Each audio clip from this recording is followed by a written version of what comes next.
John is going to talk about the future of Europe, and Janice is going to talk about what's at stake for the U.S. Janice Eberly is Assistant Secretary for Economic Policy in the Department of the U.S. Treasury.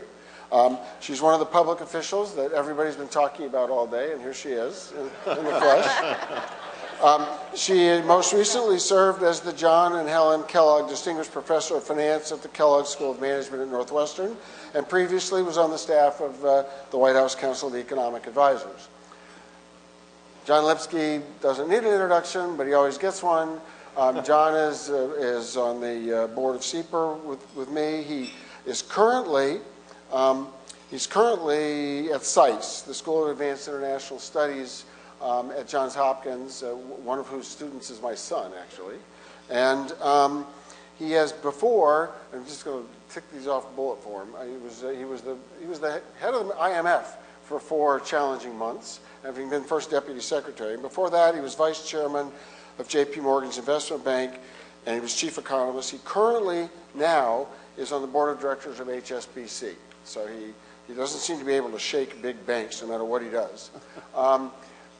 When asking him about this introduction, he suggested, now that Italy has elected a plurality in their Congress, a comedian to head up a plurality of one of their parties, John suggested that I introduce him as though I were Beppe Grillo, which is the fellow's name, impersonating Vito Corleone. But John Chauvin vetoed that, so I'm not going to do that.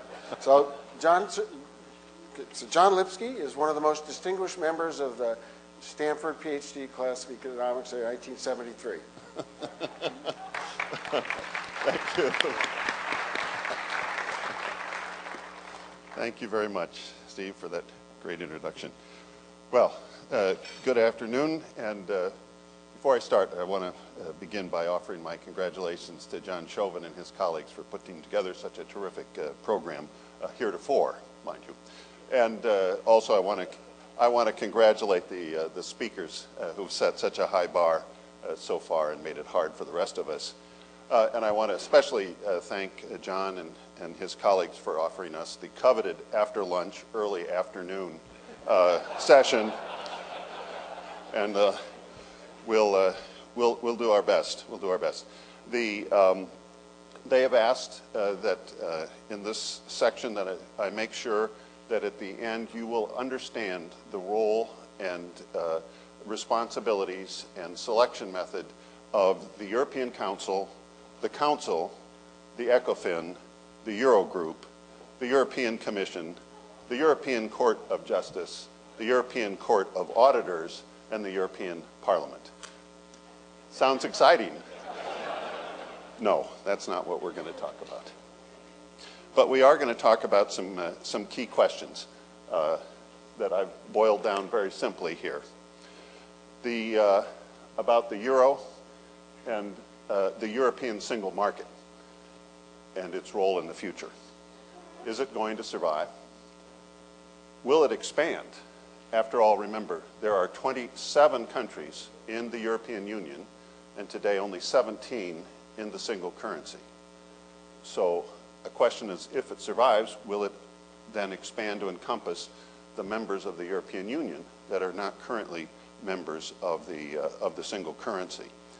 And third, if it survives, is it going to thrive or not? After all, it was not intended or designed to preside over an extended period of economic stagnation and political indirection. Well, let me make 4 introductory points here that I think some are obvious and are probably, they may be simple and you understand them, but are worth thinking about. One is that Europe is not a proto-United States. It's not a country, and it doesn't at this point intend to become a country. In fact, it's worth going back to basics for a minute and thinking about where Europe is headed and asking, how does Europe describe itself? And for this, I go back to the text of the Lisbon Treaty, essentially the current constitution of the European Union, drafted in 2007. It runs 366 pages, contrasted with our Constitution. The Lisbon Treaty says the European Union is a union, quote, in which member states confer competences to attain objectives they have in common. That doesn't sound much like we the people, does it? In fact, the U.S. Constitution said in order to form a more perfect union, establish justice, ensure domestic tranquility, provide for the common defense, promote the general welfare, and secure the blessings of liberty for ourselves and our posterity. That's it. The rest of the U.S. Constitution is talking about how the government's going to be organized and what it's going to do. Instead, you can hear just in that preamble, just those few words, the different idea that lies behind the European Union and that has to be kept in mind in understanding what it's doing and where it's heading. What are its goals? What are those common objectives that they feel they can elaborate or enumerate around which there is agreement? The Lisbon Treaty says the Union shall offer its citizens an area of freedom, security, and justice without internal frontiers. And how does it propose to do this? Well, among other things, in the economic sphere, it says the first thing, the Union shall establish an internal market. It shall work for the sustainable development of Europe based on balanced economic growth and price stability, a highly competitive social market economy aiming at full employment and social progress, a high level of protection and improvement of the quality of the environment, shall promote scientific and technological advance. That doesn't sound anything like the U.S. Constitution, but it's not nothing either. And here in the treaty it says, the Union shall establish an economic and monetary union whose currency is the euro. Note the ambiguity of the very wording. Sounds at first blush like every EU member will have to be in the euro. But it doesn't. When you look at it closely, it doesn't actually say this. So this is what the objectives are and the sense in which it will judge itself. Now, where did the euro come from? Why do they have a euro? Well, my point's a simple one. I think you can't understand that without understanding the coming back to the first goal, agreed goal of the Union, to create an internal market without barriers. There was very broad agreement within the European Union on the need to create a single market. And I would say at a popular level, not just at the level of officials, scholars, or specialists. As much as anything, this conviction developed in response to the size and post-war success of the U.S. economy, but subsequently now China, Japan, etc. The European Union sees itself in a world of large economies, competing in a world of large economies, which no single European economy, even as large as the German economy, really would stand a chance of sustained success.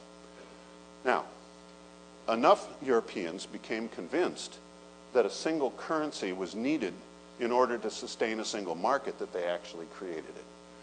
And the notion that you needed that a single market required a single currency has always been controversial, but enough believed in it that they actually did it. So here's my point. If you thought that the euro was, if you had been one of those Europeans who thought that the euro was needed in order to sustain the single market, and if you thought that a single market was a sine qua non for Europe's economic and success in other spheres, would you expect today that you could unravel the euro without threatening the stability and even the existence of the single market? So my point to you is, I think in this context, I think that the answer to this most likely would be no. You might change your mind and conclude that a single market wasn't so important. But if you had believed that a single currency was necessary for a single market, I think that you would be more likely to conclude today that unraveling the single currency would threaten the single market. And in fact, this to me is a key reason why the monetary union has proven so far to be more durable than many skeptics had anticipated. Now, as for the timing of the initial agreement on EMU in 1992 with the Maastricht Treaty, it's clear that the trigger was German unification and the connection was straightforward. Reunification made Germany the dominant economy, and in other words, dominant country in terms of population, in terms of GDP, within the Union. And if this were to be allowed, in other words, if reunification were to be allowed, their European partners felt that Germany had to agree at the same time to bind itself into a series of rules and structures that would temper its dominance within the Union.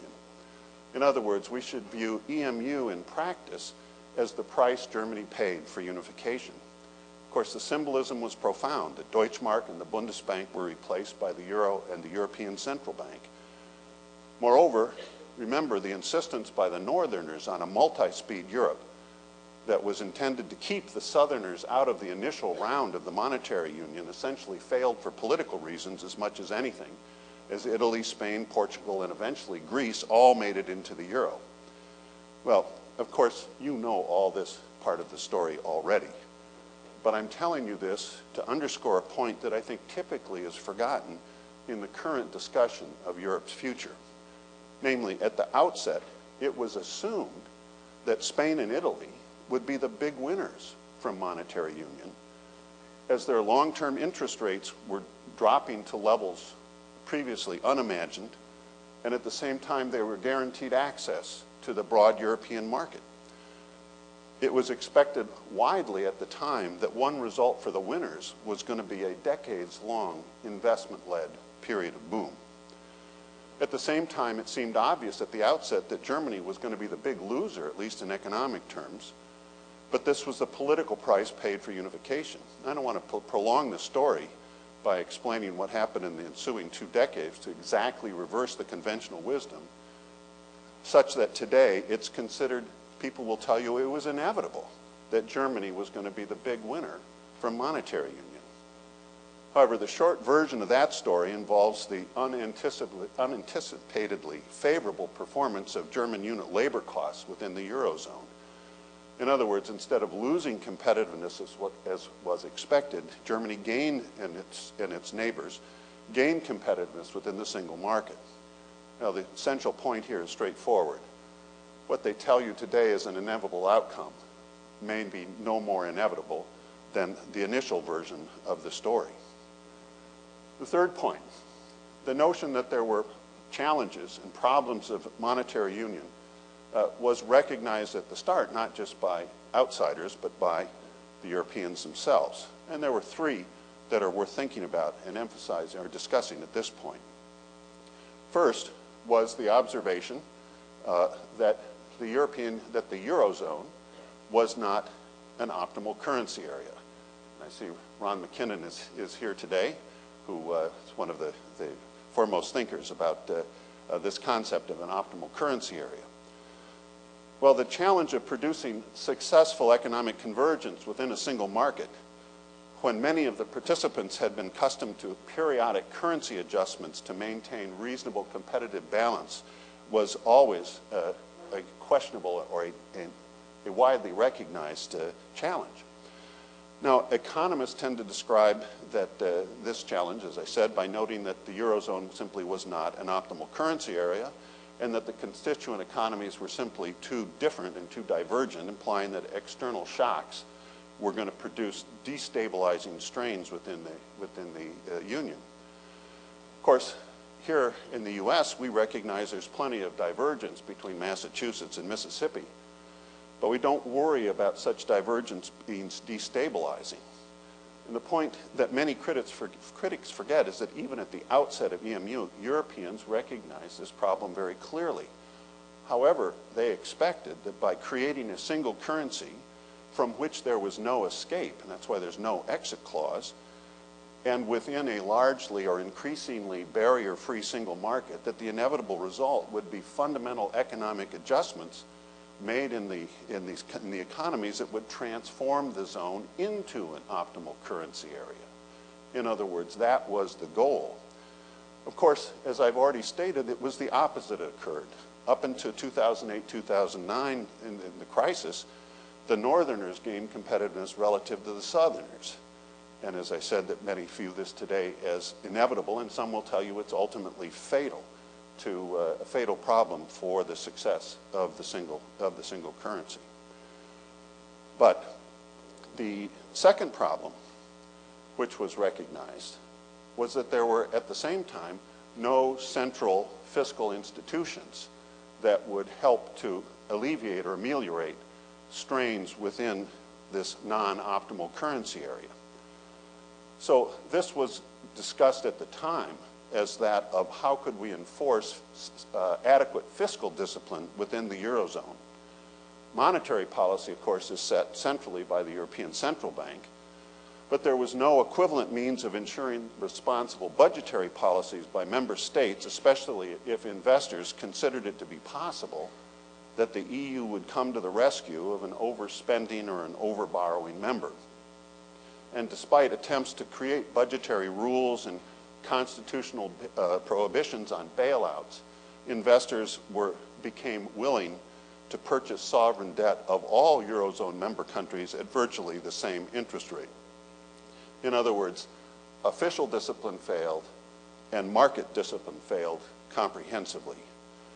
Given the divergent fiscal and economic circumstances of these countries, this has been taken by many as evidence of extreme moral hazard. In other words, investors either bought the transition story, namely that they didn't have to worry because the single currency was going to force successful economic adjustment, or they didn't buy the no bailout provisions, or both. But one result was the buildup of the very high debt levels in some Eurozone countries, even though the level of sovereign Eurozone debt at the union level, or at the level of the Eurozone itself, actually is not exceptional. It's lower than that here in the US.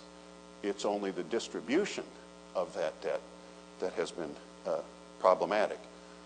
Now, of course, we don't have an equivalent worry in the US. The high debts in a single state, like this one, is not viewed as potentially threatening the stability of the overall economy or of US financial markets, mainly because it's taken for granted that the federal government won't provide direct support to a state in order to save it from bankruptcy.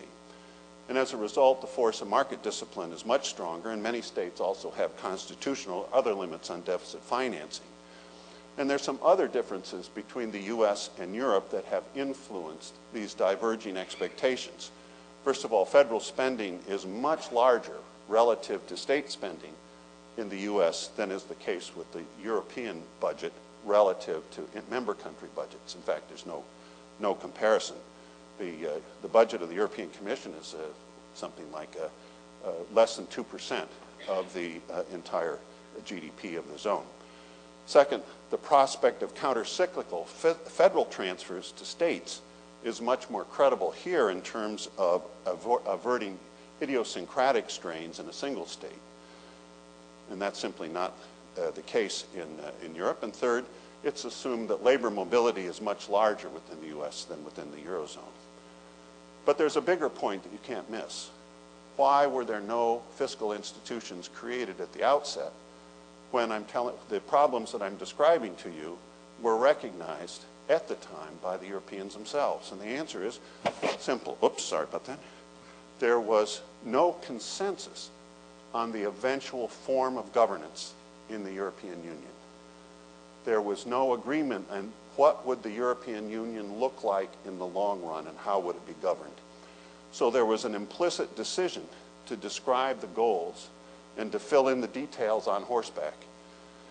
This has led to ad hoc solutions rather than a grand design.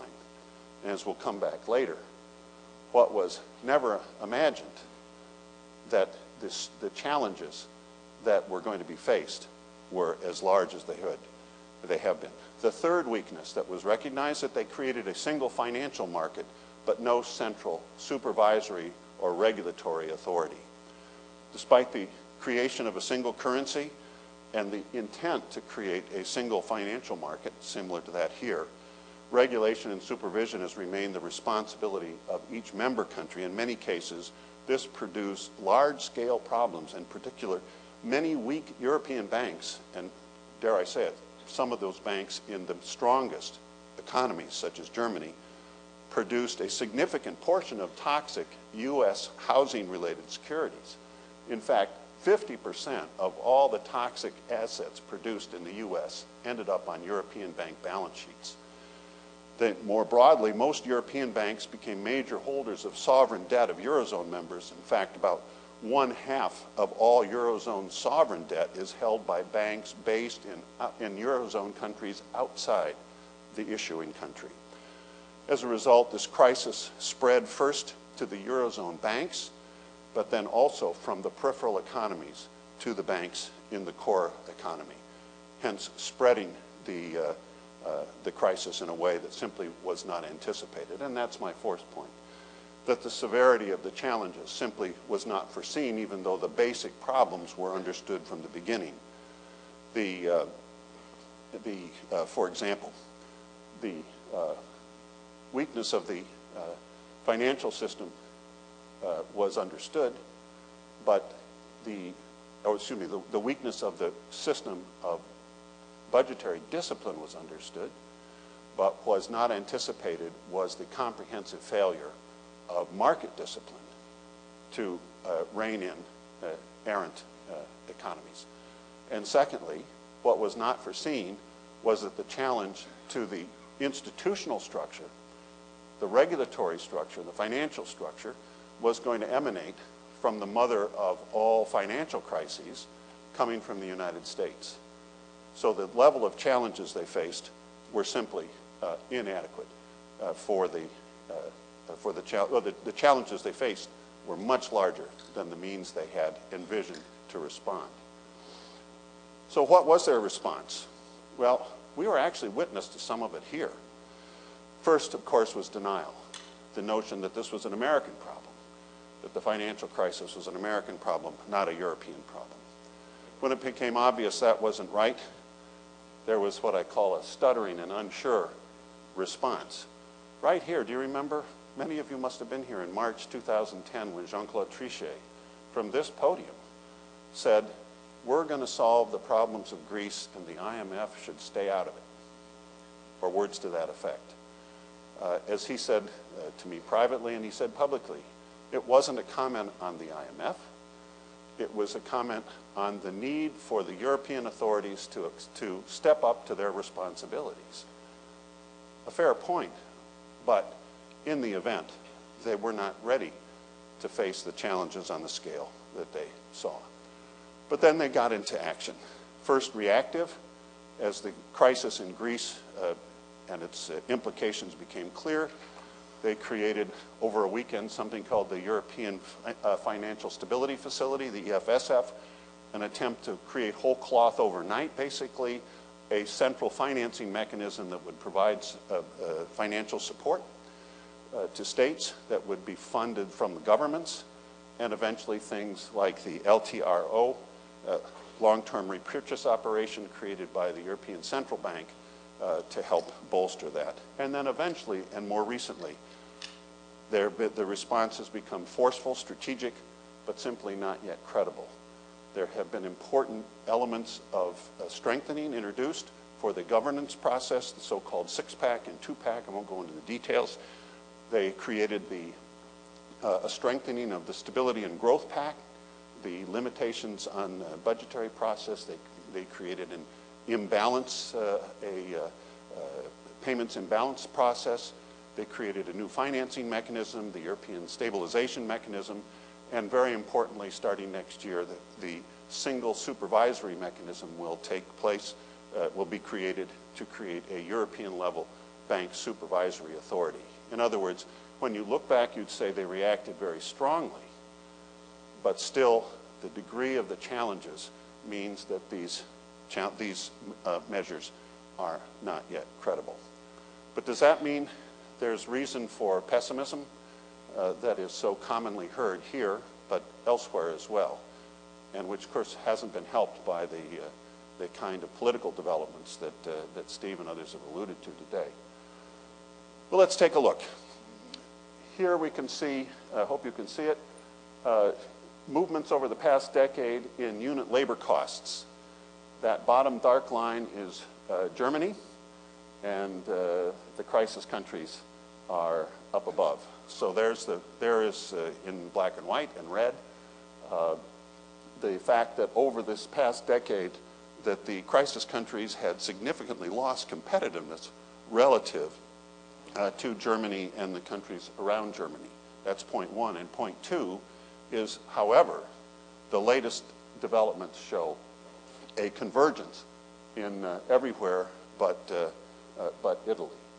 And I should say, in Italy, you'll see in a minute, here we can turn to fiscal imbalances on the left, and with those same countries on the left, and compared to an international comparison on the right. So what you can see is that there's been a substantial reaction and reduction in fiscal imbalances in the Euro region in the post-crisis era. And interestingly, Italy has, in fact, a primary surplus of almost 3% of GDP. In other words, their budgetary situation is actually quite strong. Their problem is they have a legacy of a very high debt stock. But contrary to the notion that they've had undisciplined budgetary position is simply not true. And also, when we look to the right, you might be surprised, of course, that the Eurozone as a whole has a much better balance than its developed neighbors, partners. And the debt stock in the Eurozone as a whole is lower than in the US, is lower, of course, by far than in Japan. And when we look at what's happened in terms of balance of payments, we can see once again that in response to the crisis, there has been a substantial convergence of performance among the European economies. And their external imbalance vis-a-vis the rest of the world has always been quite small. If you would follow this closely, the argument had been, the criticism had been that even though the external deficit or external balance position of the Eurozone was actually quite close to balance, that internally there were big imbalances. But here you can see they are gone a long way to being cured. So what's the problem? Well, the problem's straightforward, and here it is. What's happened to unemployment, which is a reflection of the weak growth performance of the Euro economy in this process of adjustment and convergence. You can see that here, not only has there not been convergence, there's been continued divergence, in which German unemployment rates have continued to fall until the latest data, and unemployment in the rest of the Eurozone has continued to climb to rates that have been exceptionally difficult and disturbing. And this is the source, of course, of challenge for the Eurozone. Can they produce growth in a context of better balance or not? And if not, then what? Let me show you what market discipline did to these folks, though, lest we decide it's all their fault and markets participants have no fault. Here you can see yield spreads for Eurozone economies relative to German 10-year bond yields. You can see to the left of that vertical line, that shows you before the Euro. And then look what happened. Markets, in their infinite wisdom, decided that everybody was as creditworthy as Germany. Too little fiscal discipline. And then, when the crisis hit, the pressures became egregious. Too much. And that's why the actions of the European Central Bank have been both critical and so far successful in ameliorating these pressures. It can't work forever, but we can see there have been three major points. Once in where back in September 2011, when the purchasing began, the ECB began to purchase Spanish and Italian government bonds. Then in December of 2011, where they announced that LTRO, long-term repurchase operation to guarantee bank liquidity. And then the statement in July this year of President Draghi to say that they will do whatever it takes to preserve the stability of the Eurozone. And so far, it's worked. But it can't work forever. It can't just be the central bank. The other issues have got to get resolved. First and foremost, the Eurozone has got to be able to restore growth. However, it's easy to say we can't take this anymore and we won't put up with it. Because as we heard in another context, I think it was Muhammad, used the phrase, you can't fight something with nothing. Or as Tim Geithner has famously said, plan beats no plan. So the question isn't just, is this intolerable? The question is related to what, relative to what? What's your alternative program that will produce a better outcome? So the question here is not that growth has to be restored tomorrow, but confidence that growth will be restored on a sustainable basis is the challenge for the European authorities. At the same time, they need to sustain financial market stability in a context in which the credibility and confidence in their own financial system has been nearly as shaken as much as here in the U.S. Third, a small point, but one you can't forget. The tiniest country of the Eurozone is Cyprus. It doesn't, with all due respect, in economic and financial terms, it doesn't rise to the level of a rounding error. I guess we heard the term pencil dust.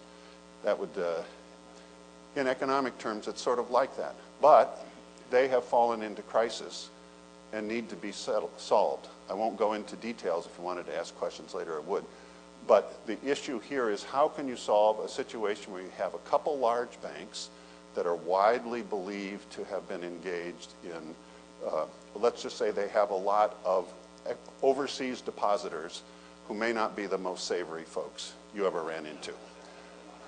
How can they resolve that situation, keep them in the Eurozone, and not create precedents where other crisis countries say, you did it for Cyprus, you got to do it for me? Third, this is a big thing that they've announced, the creation of a single supervisory authority for all of the European banking system. It has to be credible.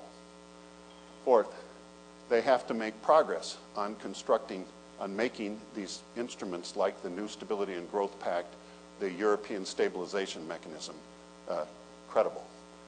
And finally, and not least of all, what's going to happen with the UK? I'm convinced that it was never, ever in the mind of the architects of the Maastricht Treaty when they gave a carve-out for the UK that they could be inside the single market and outside the single currency, that was any more than a temporary political sop to the Thatcher government, since it was obvious they couldn't get approval at that time. I don't think it was ever in their mind that one of the 4 key member countries of the European Union would be allowed to be permanently inside the single market and permanently outside the single currency. And you may have followed, again, I won't go into details, but you may have followed the recent declarations of Prime Minister Cameron, who is dealing with continued hostility, both in his own party and generally, to closer cooperation with Europe, let alone membership in the single currency. In fact, he said under some specific terms that there could be a referendum on European Union membership by the UK by 2017, thus creating a period of uncertainty. These are tall orders of issues that have to be addressed. But I bring you back, so here are the questions. But I bring you back in looking at them to the basics. What is the Union? How do we judge it? What is it trying to do? And on the side of the Euro and the single market, I remain convinced that if those who believed in the necessity of the single market, and I believe those are still a majority, must also think that the euro has to be saved one way or another. Ironically, considering you've heard about the vote and you know about the vote in Italy, a poll last week of Italian citizens found that nearly 80% favored continued membership in the Eurozone. So don't misunderstand the message here. What do I think the answers are? Is it going to survive? I think so. I think so because I think that the basic inspiration for this whole project, both political, economic, and financial, remain valid. And there is no better alternative. Is it going to expand? Well, if it survives, it will expand to encompass eventually, I think, all 27 countries of the Eurozone. Will it thrive? Well, that's the bigger challenge. And my answer is hopefully, and I think the chances are much better than conventional wisdom seems to hold. Thank you very much.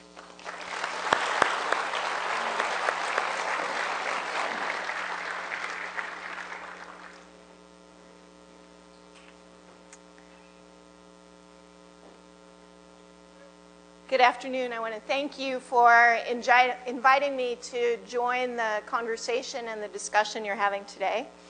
It's also a pleasure to see so many colleagues and good friends from academic environments here.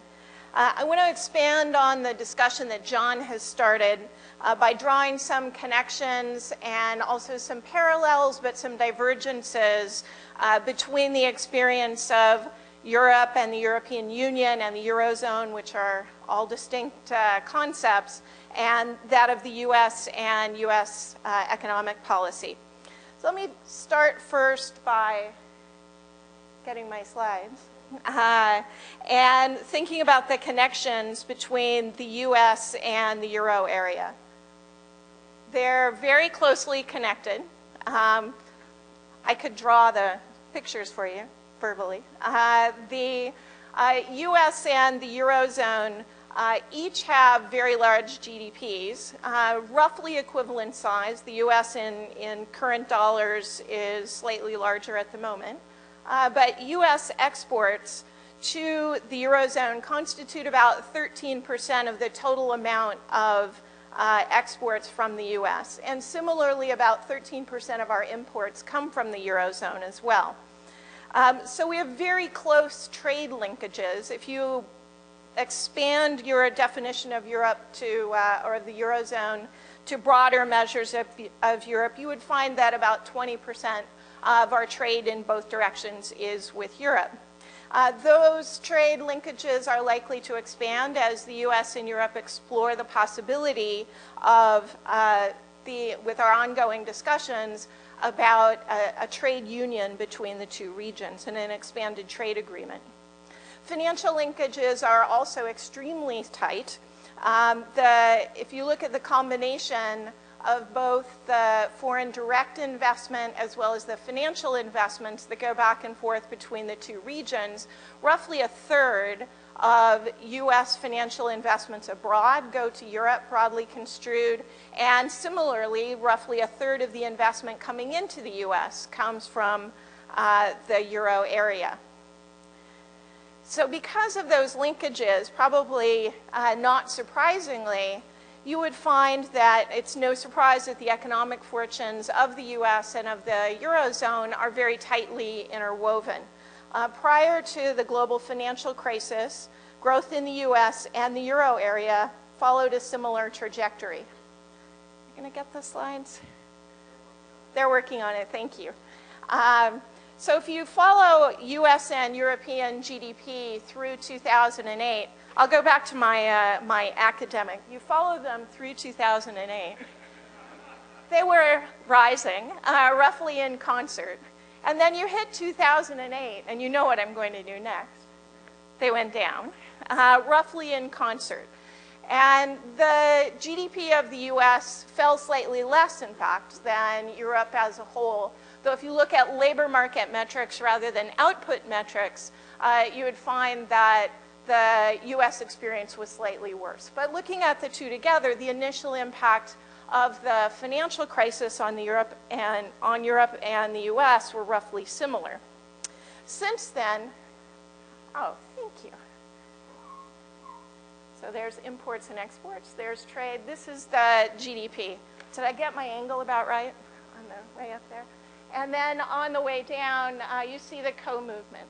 But after 2010, there's a divergence between growth in the Euro area and the US, where you see broadly, growth in the euro area has stalled, while in US the recovery continues, albeit at a slower pace, obviously, than we would like to see. Now, there's often comparisons between the US and individual countries within the Eurozone, but that, of course, misses the heterogeneity that's happening within the US, which I'd like to focus on for the moment. So what this data does, and I'm going to explore this over a couple of charts, is to look at individual US states and individual European sovereigns. And so the green lines show US states and the blue show European sovereigns. And you see the performance of the top US states. The bottom 3 US states, this is measuring their performance after the financial crisis up until the current time, as well as equivalent numbers for US sovereigns. So we can have a drawing at the end to see if you can guess which are the top 3 US states and which are the top 3 sovereigns. I won't name names for the moment. So these are normalized so that they're at 100 in 2008. So pre-financial crisis, you see all of these countries and states are moving along in a very similar way. They have very similar growth. And they reach 2008, and then there's more divergence. So the top 3 US states, there's almost no decline in output at all. Whereas in the bottom 3 US states, there's a very sharp decline in output. And those 2 performance records bracket the sovereigns in Europe. And so this is consistent with the perception at the time that the crisis was really centered in the US, and you saw this divergence in performance in the US with the worst hit states, particularly associated with the housing market decline in the US, but bracketing the performance of Europe, where the member countries look very similar to each other. But as you proceed forward, this picture changes quite a lot. So there's variance in the impact of the crisis itself, but once the recovery begins, US states begin to grow actually rather sharply. And there's variation, of course, across the states, but the growth comes back even in the most hard-hit states in the US.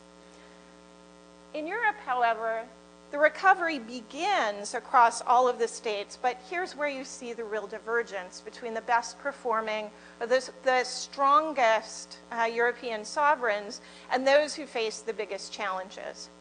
And in particular, the growth profile of the hardest hit Euro member nations has restrained growth in the region as a whole. So you see those who had the worst post-crisis experience had an impact on the entirety of the Eurozone, bringing down growth overall.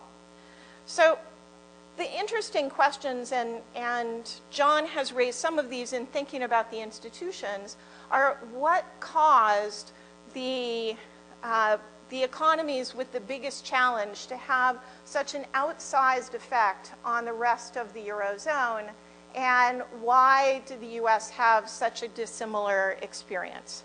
So I want to start with the chronology and then turn to the institutions associated with this difference in performance. So you see in the chronology that, of course, the challenges in the Eurozone were first reflected in financial markets. So in 2010, where if you go back, you see this is where, during 2010 is where the divergence in performance between the European sovereigns first started to appear. You see that it first began in 2010 in the performance in financial markets. And so you see the basis point spread against German bunds for selected European countries as well as for the US, which is just the later part of what John showed. So roughly in 2010, interest rate spreads rose, reflecting the market's increased perception of risk. And this was reflected in economic growth in those countries in the previous slide. So this triad helps to explain the institutional influences that drove this variance in outcomes, how it was transmitted across countries in particular, and why it has been so persistent. The institutional changes that the Eurozone is undertaking and already developing in a deliberate way over time, and also how those arrangements have worked elsewhere. So the chart shows two sets of institutions on the left. The banking system and the sovereign debt are linked to one another, and of course in turn are linked to economic growth, which is where I'll turn from here. The left-hand side, it's important to recognize that not only the institutions, but in particular the linkages across institutions was extremely important for understanding the feedback that drove the crisis, in particular the linkages between the banking system and the sovereigns. So in the absence of a fully integrated banking system, fragility in one economy puts pressure on the fiscal authority, not only in that same economy, but potentially across other economies that are exposed via the cross-border banking linkages. Moreover, this type of stress affects the financial credit providing sector, which then has an effect on the real side of the economy and its growth prospects. Similarly, the European regulators, in contrast to the US, took a slower, more deliberate pace in taking the steps to shore up their banking system. This came at the cost of feeding the link between banking fragility and sovereign debt in some of the European countries. Similarly, fiscal imbalances and the pressing need for fiscal adjustment in some countries potentially threaten both economic performance and the health of the banking system elsewhere. So with those linkages and feedbacks in mind, the more integrated banking system that was already in place in the US moved quickly in the aftermath of the crisis to enact reforms designed to strengthen the health of the banking system. By moving quickly to ensure the relative stability of the banking and financial system, the link to the fiscal side of the economy was dampened. And doing so appears, for example, to have helped provided more breathing room for fiscal adjustment in the US. And finally, of course, on the right-hand side of the chart is the common denominator in this dynamic, which is future economic growth prospects. Institutional change in the short and medium run has focused on improving the underlying institutions connecting the banks and the fiscal authorities. And as long as growth expectations remain healthy, both the banking and sovereign debt issues have a much stronger foundation on which to resolve through future growth, and the adjustment is much less painful. But looking forward, we see that growth expectations are still very challenging in the Eurozone, and to some extent also in the US. So these are forecasts from the IMF, which John surely knows well. In these forecasts, the drag generated by the debt crisis is expected to continue to weigh on economic activity, particularly in Italy and Spain in the near term, which produces subdued growth for the euro area as a whole at roughly a 0.5% pace this year. After that, the euro area is expected to grow at a still modest 1.5% on average through 2017. Growth rates in the US are expected to rise from roughly 2%, which they've been over the course of the recovery, closer to 3% over the next 5 years as the effects of the financial crisis abate. So looking beyond the immediate effects of the financial crisis, there are a number of reasons why fiscal and structural imbalances and their growth implications in Europe are persistent. The structural differences in the labor market are one example. When I referred at the beginning to the immediate impact of the crisis, it hit harder in labor markets in the US, which reflects underlying structural differences in the labor market in the US compared to Europe. Because in that more flexible labor market, unemployment rose more quickly and employment fell quickly during the crisis, but now we're seeing the other side of that flexibility. So this chart shows the same data that John explored on unit labor costs over the past decade. I've added the US to this chart. I want to emphasize that unit labor costs measure not only the wage costs of employment, but also take into account productivity. So what you're seeing is surprisingly rapid adjustment of unit labor costs in a number of the crisis countries, where their productivity is rising, wages are falling, which improves their growth prospects over time. In particular, there's been significant progress in Greece and in Ireland, for example. Should also note that as Germany's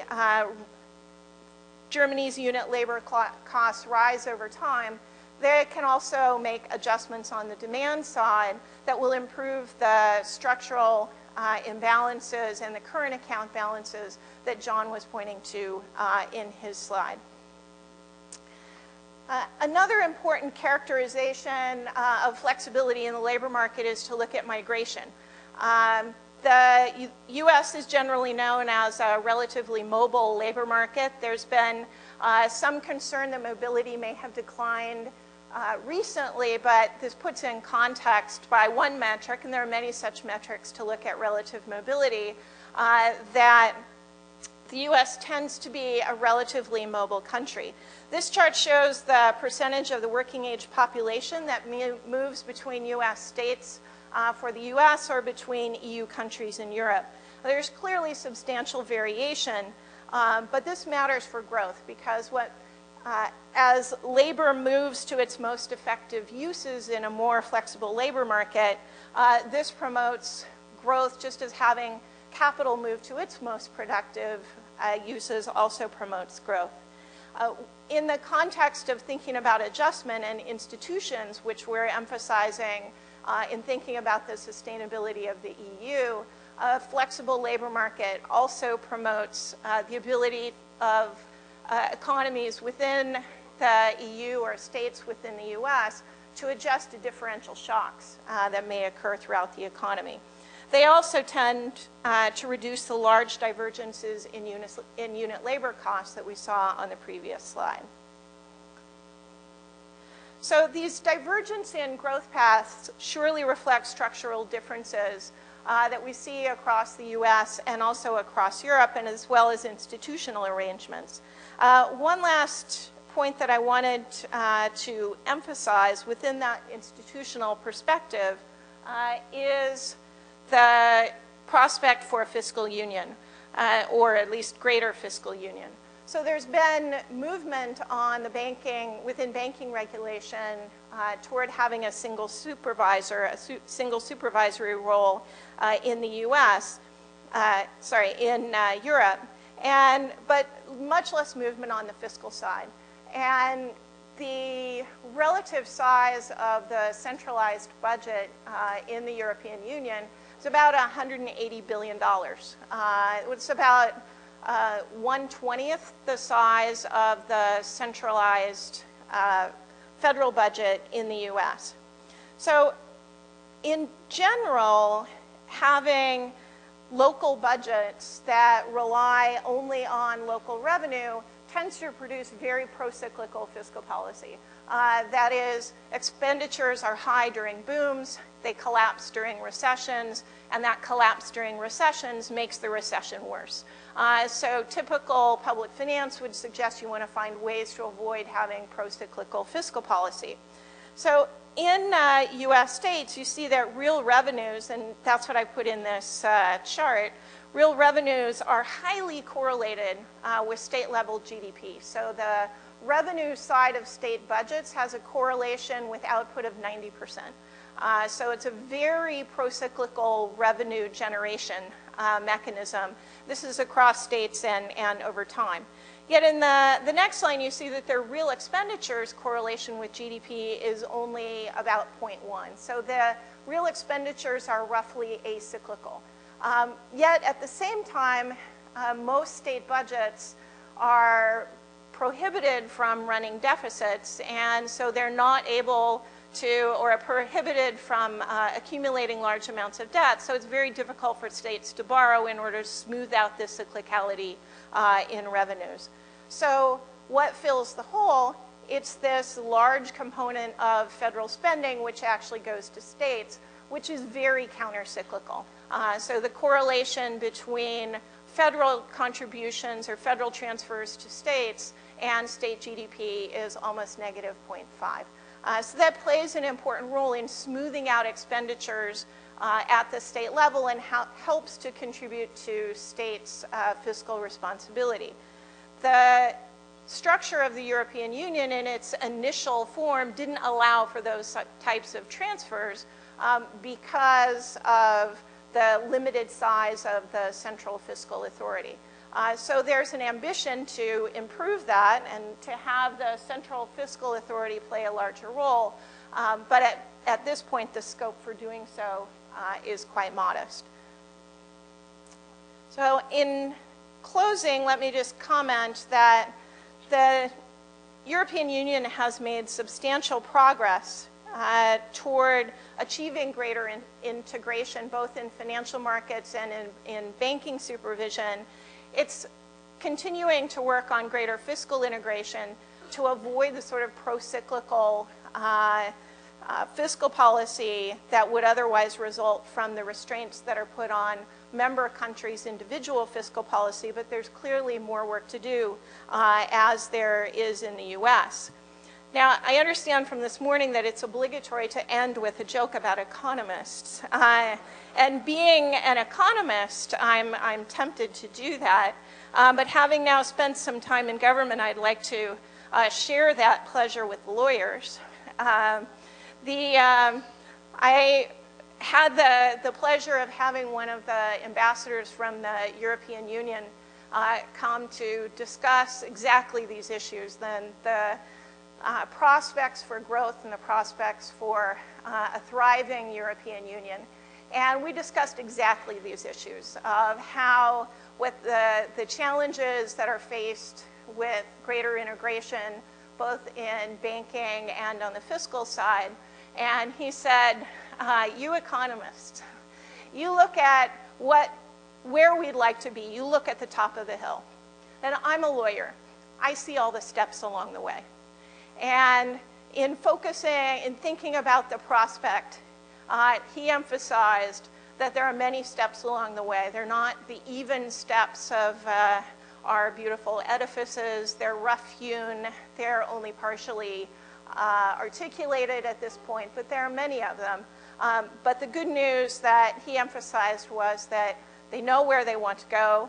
They've identified many of the steps along the way, and a crucial priority is to not only have identified those steps, but to couple the institutional changes with these prospects for growth, which are much more about improving economic prospects and facilitating the growth that will provide the foundation for institutional improvement. Thank you.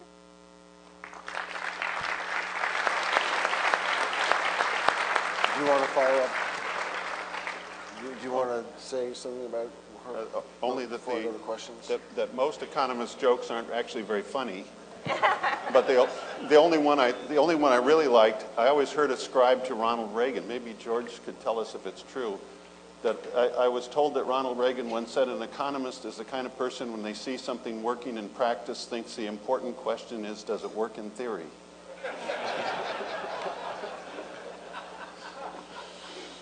Let me ask a question, Judge. If we go back to 2008, okay, before the crisis hits, okay, you mentioned that in the end they couldn't put in the fiscal and monetary mechanisms to ultimately bring about what was going to be needed to have a common currency and a common union. They were going to get to it down the road. How much progress was made between day one and summer of 2008? Day one, meaning day one of the euro? Yes. Very little. They had the initial set that failed almost immediately. The Stability and Growth Pact with the deficit, the excessive deficit process or procedure.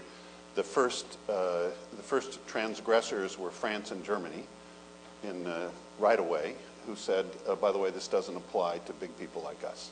So the credibility of that went away. And it was the fiscal limits. Yes, but I have to say, I was based, at the time of the Maastricht Treaty, I was based in London for a little firm that doesn't exist anymore called Salomon Brothers. And we did not believe the Stability and Growth Pact, the deficit limits, had any credibility, because they were based on the notion that in the midst of a crisis that the finance ministers of the Eurozone would sit around a table and fine each other for misbehavior. I mean, it just didn't have the ring of credibility. Secondly, on the monetary side, there was the so-called no bailout rule that said the European Central Bank could not engage in purchase of primary issuance of government debt. I said, boy, that's really impressive. All they have to do is say, we will buy unlimited amounts in the secondary market. I didn't quite get what the difference is. But I have to say, at the same time, we actually believed that market discipline was going to work. And that's what failed. And in the end, there was very little progress towards strengthening the institutional framework until the crisis hit. And so now your forecast, obviously, is that the crisis will be the mechanism that has already been and gets it going. The steps they've taken would have been unimaginable only a couple of years ago. The question is, are they going to be enough and decisive enough, and will they put the political effort to make them work? And we all agree that's the question. Yeah. John? I have an answer, but it might not be right. John, you made the point that these countries, the Southern European countries, used to hit the reset button and devalue the currency. So they can't do that anymore. So if the only way to get to thrive is by enormous structural reform, labor mobility, a trashing of a lot of the very onerous regulations they have in place, and eventually a liberating number of people from their government jobs. Do you see any evidence in this? Some people say Spain is heading down that route, but Italy isn't. And what do you see in the wind? Let me put it this way. I always thought that the Europeans, especially the officialdom in Europe, were victims of something that I called the Lisbon agenda fallacy. The Lisbon agenda came before the Lisbon Treaty, and it was an agenda of structural reform. And the underlying notion was that structural reform emanates from actions of governments, of legislatures or regulators. And I thought, every other place on earth, it works the other way around, right? That the economies put pressure on companies that then put pressure on their labor force, and where that pressure rubs up against legislation and regulation, the companies and the workers go essentially to the officials and say, you've got to change things or we're gonna suffer. And so it seems to me that because of the specific rigidities, especially in the labor market, that there was a lot of buffering of the labor force until things really got bad. And now things are beginning to change, and that's when you saw that graph on the unit labor costs, and see, as Janet said, a lot of people have been surprised at how fast things have been changing. Once again, it's if you don't have any alternative, you suck it up and do what you have to do. It just took a long time to get there. Now, I'm not saying there couldn't still be a bad outcome, but I think it really depends on, do people still really believe they need a single market? And I think they do. And I don't think it's credible that you can maintain the single market and disassemble or break up the single currency. And if that's the case, you got to do what you got to do. And as the forecasts say, it's hard to believe that the next couple of years are going to be very appetizing. But the important thing is that they be seen to make real progress, both on the institutional side and on the market adjustment side. I can see that occurring. Janice, do you have anything to add to that?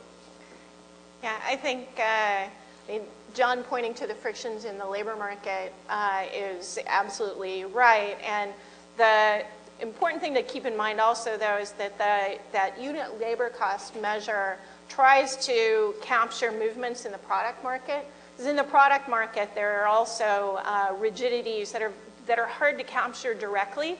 And so trying to incorporate those measures into how we think about productivity and the adjustment over time, I think, is helpful as well. So we tend to focus on the labor market just on the face of it, but there's underlying product market adjustments that are reflected in labor productivity. Secretary Schultz.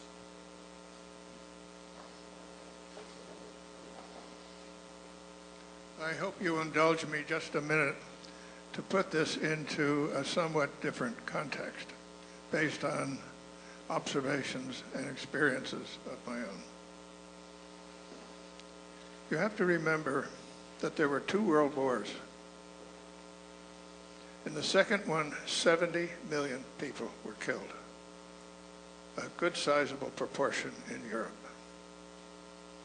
If you read a book that's come out recently called Savage Continent, you will see the devastation, human, deep devastation in Europe after World War II. And you also see, and even as I was in office in the late 60s and 70s, but even in the 80s, you felt this very strongly when you dealt particularly with my friends like Helmut Schmidt and Valery Giscard d'Estaing, a distinct underlying motif of the overriding issue is war. And the main driver for why Europe, both from the German point of view and the point of view of other countries, was to implant Germany in something bigger in order that any instincts for dominance and war would be done away with. A very, very deep feeling.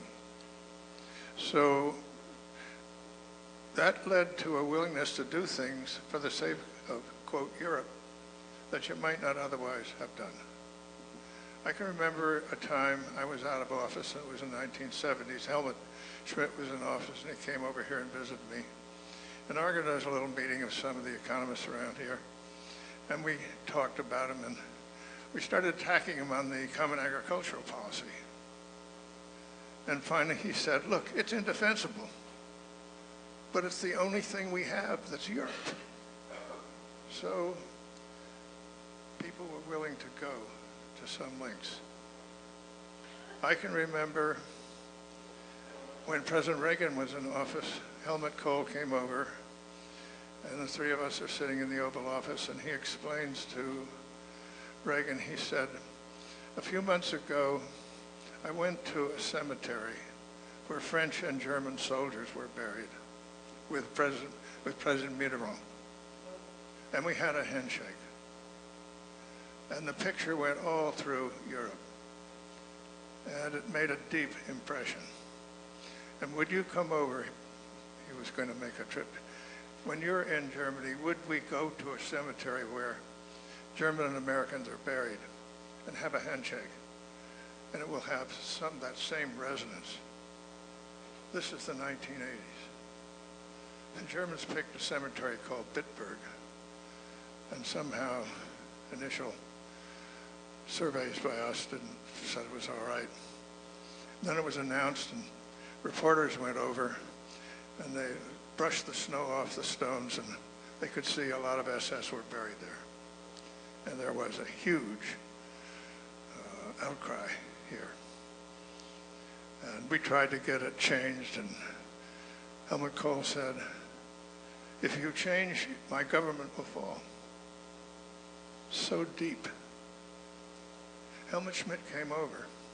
I was Secretary of State then. He was out of office. He said, you have to go to Bitburg.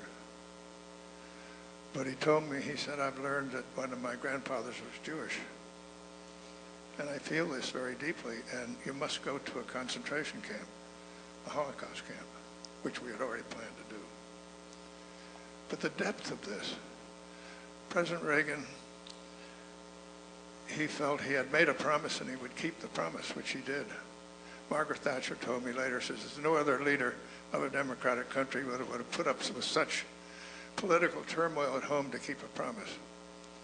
But it was one of the things that made Reagan so good to deal with, because people could see, well, if he gives his word, he keeps his word. You can trust him. But it's so deep. And the euro was an effort to look for something in the war and peace dimension, not the economic dimension. You remember, John, I think you were there in Berlin when we had a meeting about 2 or 3 months before the euro was introduced, and everybody was saying this is ridiculous. It won't work. You put a fixed exchange rate system over very different economic units, it's not going to work for this, and this reason, and neither is going to be the outcomes. You remember Helmut Kohl came. He was chancellor then. And he listened to this for a while, and he got up. And he said, the decision has been made. It's a matter of war and peace. It's up to you to make it work. And left. War and peace. But that's the underlying motivation. And personally, I believe this is a case where something too powerful and at odds with the problem of what it takes to govern over diversity was done. It was a mistake. And actually, it's backfired in terms of Europe. Somebody was talking about all the misery of, John, your changes. Well, a lot of these people are blaming that on the Germans. This is the German insistence that we do this and this. So it's not helping. But I just want to bring out here, all of the discussion was about sort of like this is a big economic problem. And obviously it is. But a great deal, particularly in the earlier days, it was about war and peace. And when you have seen that devastation, and a lot of other experiences I could talk about convinced me of the depth of this. And maybe I think of it more than you younger people do. I'm a World War II guy. But these memories go very deep. Even last year, I was in Germany, in Berlin, and there was a very nice event, and Helmut Schmidt was there. Again, he said, I enlisted in the army because I learned that I had a grandfather who was Jewish, and this sort of insulated me. And then about 1943, I realized that the Germans we were going to lose the war.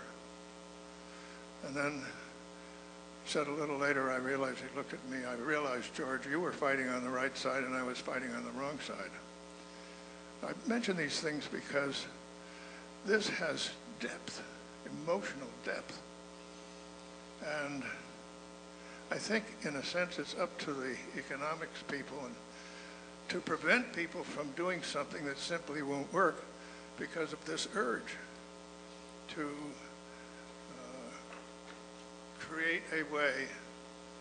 Still, they think, and Germany, I believe, thinks of containing Germany. It's interesting, and Germany has become the most pacifist country, really. It's interesting to note that Germany refused to join the British and French in their little action in Libya, just to take an example. But I think it's a mistake to talk about this as though it's mainly a big economic problem.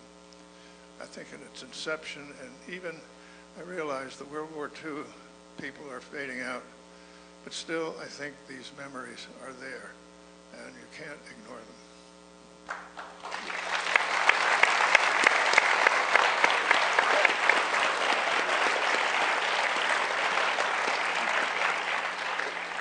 In that context, John and I actually had a recent conversation about a month ago because there was an article in the Wall Street Journal that said that to hold all this together it was going to be 10% of German GDP a year, or 10% of German GDP, I think they said annually, to hold it all together. And my comment to John and to you, Secretary Schultz, is that's a very small price to pay compared to what they paid in the 40s. Does anybody have any questions? I think it's hard to top that. Are there any questions? Yeah. Okay. Oh, Paul, yeah. You'll have to wait for a microphone, Paul. You're being circled by microphones.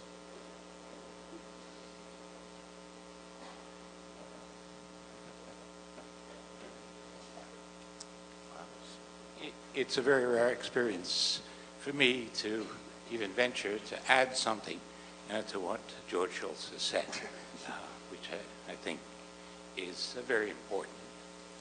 I wanted to ask John, and maybe George would comment as well, on the exactly the same perception of the way in which Europe got itself into the problem of a monetary union without fiscal integration, based on the political idea and the powerful motivation of the generation of people who came to adulthood during the second quarter of the 19th century and lived through and survived the war, the generation of Schumann and Monet, and the people who were a little bit younger than them and who were active in this early period up through the 70s. Timothy Garton Ash, who is a European scholar, you probably know, has written extensively on Europe and European politics and economics, has made the case that the problem with the formula which the older generation used, that the political will to create Europe as an entity which would encapsulate France and Germany and bind them together and avoid a repetition of the horrors of the two world wars, was something that worked so long as that generation remained in power, but that they were replaced by a younger generation who had taken for granted what was to follow, and that now the question is not whether Europeans who have enjoyed what Garton Ash referred to as the best Europe that ever existed in the single market, like the single market, but whether they could be politically mobilized to bring the pressure on a generation of political leaders who were themselves subject to the increasingly divisive nationalistic policies which were being fueled by the austerity and the consequences of the crisis which had enveloped them. And so what I wanted to ask, there were some points in your discussion, John, which I thought you were thinking along some lines that somehow they would overcome this. And the question then is whether it is all the more important to address the short-term problem of the divergences within Europe and the rising unemployment, which is again, and this was Ash referred back to the problems in Europe which were created in the 1930s by the economic circumstances and the hardships, as to whether it isn't even more important to deal with the short-term problem in order to alleviate some of the divisive pressures and allow a youth generation to mobilize and say, you have to preserve Europe that we have inherited. We're not willing to see you lose it. So maybe you'll comment on that. A minute or two? Thanks, Paul. Well, let me just say very quickly, all of this is very true and extremely basic.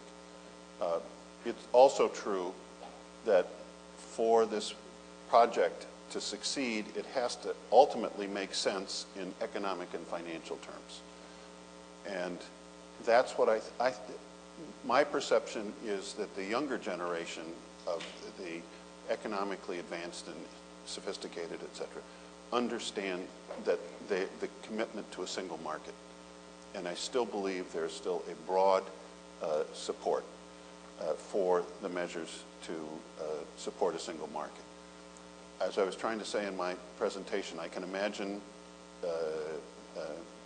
deeper problems or bigger challenges, but it is my perception that they have taken some very fundamental steps that would have been impossible only a couple of years ago, including commitments and a change in political sense in Germany about the value of the single market to them and the need to preserve it that is going to make this work. I could go on about, nobody asked about austerity and whether that's a big mistake. And I would say keep it in context. I mean, there's a lot more to say. From those graphs, as you saw, the challenge of austerity and fiscal balance is actually much smaller in the Eurozone as a whole than in the US, for example. But the distribution is difficult. So it's going to require some concerted action to make sure that this is sustainable. But I still think that that is by far the most likely outcome. Again, because a lot of the discussion, the public discussion in Europe, underestimates the ability and force of markets to produce adjustment faster than authorities can legislate and regulate. Yep. Janice, what did you add? Just a last remark that George's profound comments about the means that are needed to serve policy also resonate a little bit with the remark that Jim Paterba made this morning, that in economics we tend to focus on the numbers and the metrics, and it can sound very sterile. And this is a reminder that part of what the profession is focusing also on the policy means to serve the larger goals. And so stepping back from thinking about only the numbers and the metrics, and remembering what our ultimate, who we ultimately serve and what the ultimate goals are, is a reminder to policymakers to find the means. Thanks to John and Janice and George and Paul. Thank you. Thank you. Thank you.